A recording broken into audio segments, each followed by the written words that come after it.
En Cruyff deia que el futbol és un joc d'errors, doncs el judici és una mica també. Us explico un cas de fa uns anys d'un acomiadament d'un treballador que tenia molta antiguitat, jugava una indemnització de 40.000 euros, l'havien acomiadat objectivament, però no li havien pagat la liquidació, no li havien pagat els 20 dies per anys treballat que la llei exigeix.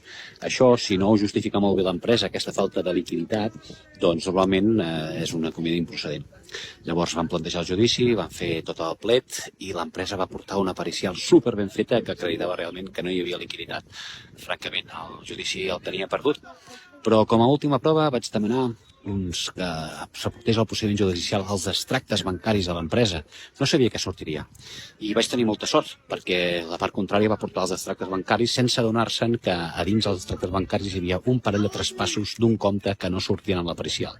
Aquests traspassos, que no transferències, sinó traspassos entre entitat bancària, acreditava que aquells comptes també eren de l'empresa i no havien estat objecte de pericial. Per tant, ens vam carregar la falta de liquiditat i el jutge ens va donar la raó.